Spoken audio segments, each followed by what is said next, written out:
Halo rekan pakar, kembali lagi sama gue Arjun di channel Pakar Hardware pastinya. So, udah lama gue nggak upload video ya, mungkin 1 atau 2 minggu. Tapi kemungkinan video ini akan aku upload di minggu pertama bulan Juni. Jadi, welcome to Pakar Hardware. Oke, jadi di video kali ini gue mau ngebahas soal gimana sih cara kita ngerawat printer kasir, atau bisa disebut juga printer thermal. Jadi di video kali ini gue pengen memberikan edukasi ke rekan-rekan semua yang sebagai pelaku bisnis atau owner bisnis atau business owner yang sedang gencar-gencarnya menggunakan printer stroke dan mungkin belum ada edukasi tentang bagaimana sih cara merawatnya gitu. Jadi biar lebih awet dan lebih tahan lama. Dan mohon maaf juga kalau suara gue agak gimana gitu, karena ya musimnya lagi kurang enak, jadi terima aja. So, gak usah basa-basi, langsung aja kita masuk ke videonya. Check it out.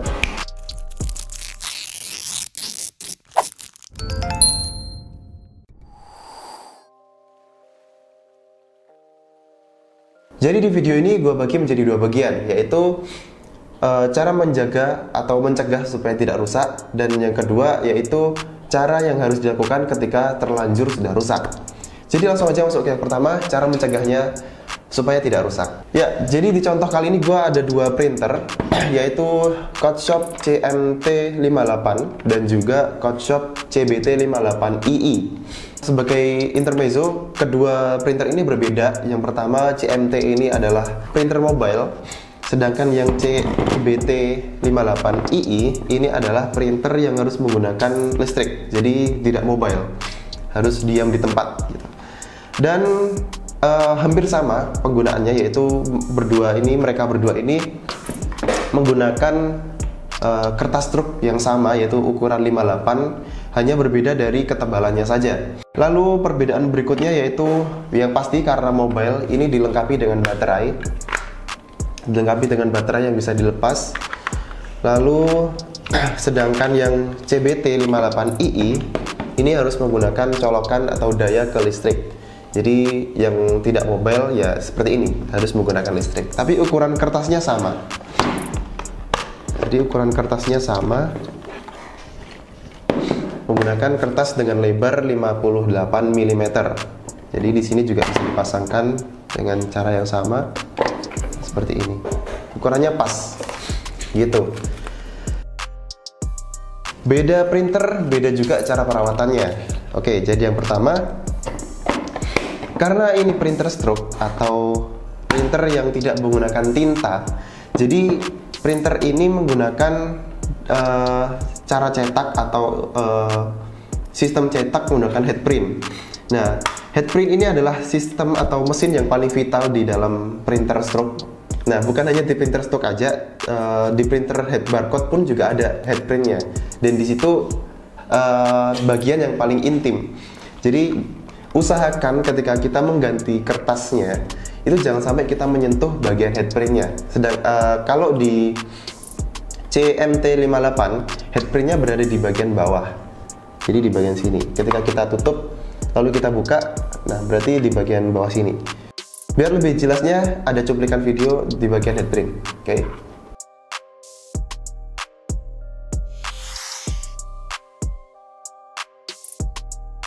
Nah, jadi di bagian situ jangan sampai tersentuh. Jadi kalau mau mengganti kertas, ya usahakan gini aja, jangan sampai tersentuh ke bagian head print. Terutama jangan tersentuh oleh jari, karena nanti hasilnya akan kayak gini.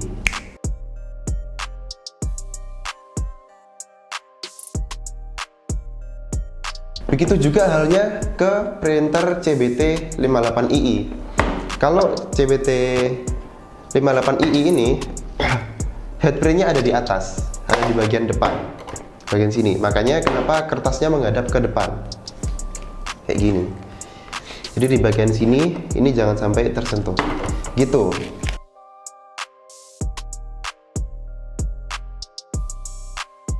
Yang berikutnya, jangan biarkan daya terus tersambung ke printer yang tidak digunakan, terutama untuk printer-printer seperti CBT58II yang harus menggunakan daya untuk menggunakannya.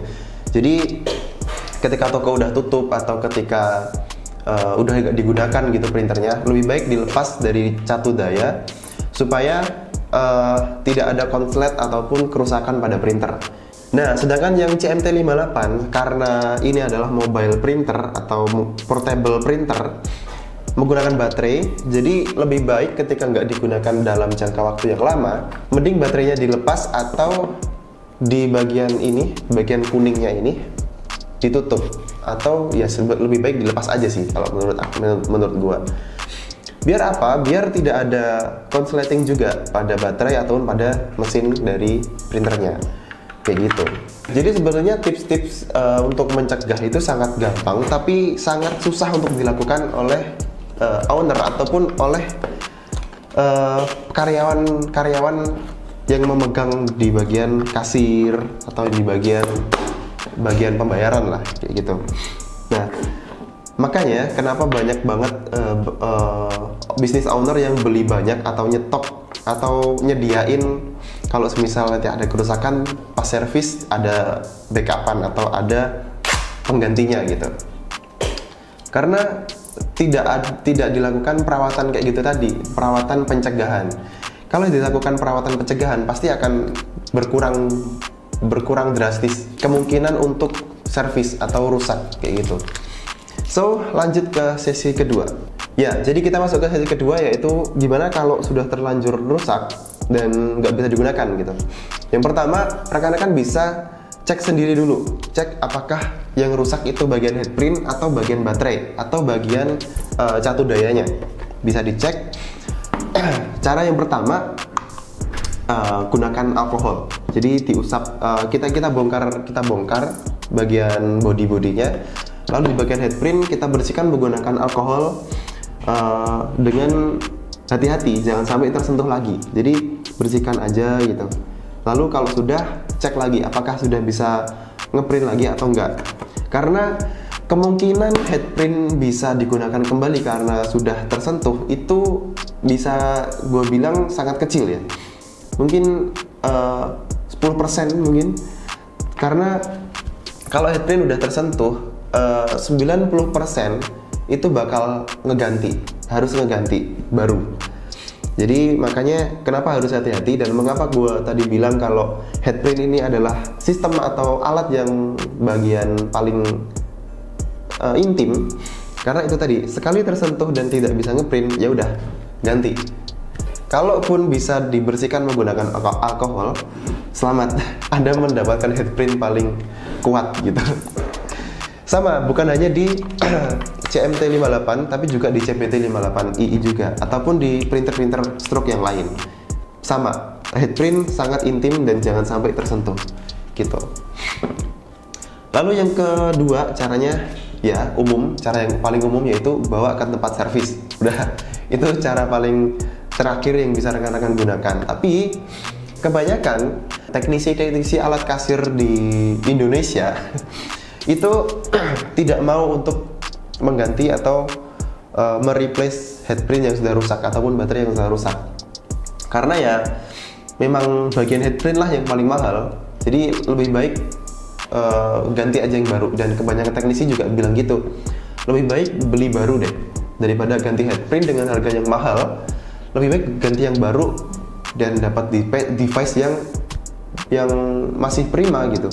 Begitupun dengan baterai. Kalau baterai dari printer mobile itu sudah rusak, ya udah rekan-rekan lebih baik gua saranin untuk ganti ke device yang baru atau beli device yang baru gitu.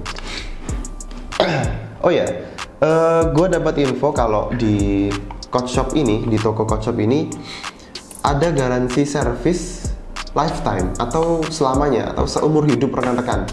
Selama bisnis rekan-rekan masih ada, rekan-rekan yang menggunakan device dari Coachshop atau pembelian dari Coachshop itu bisa diservisin di sana, kecuali servis ganti headprint dan juga baterai. Jadi kalau semisal ada kerusakan roller atau jamming atau tidak keluar tintanya atau tidak keluar tulisannya ketika udah di setting, itu bisa diserviskan di Coachshop dengan free, garansi selamanya gitu. Makanya gue punya 2 printer ini karena ya itu tadi Jadi gitu. Saran dari gua untuk mencegah dan juga mengobati bukan, mencegah untuk kerusakan dari printer stroke. Jadi video ini sampai sini dulu. Mohon maaf kalau suara gua agak kurang enak didengar, dan kalau ada masukan silahkan tulis di kolom komentar. Dan kita ketemu lagi di video berikutnya. Jangan lupa like, comment, dan subscribe, dan bagikan video ini ke rekan-rekan kalian kalau memang video ini bermanfaat. Kita ketemu lagi di video berikutnya. Gua Arjun dan salam pakar.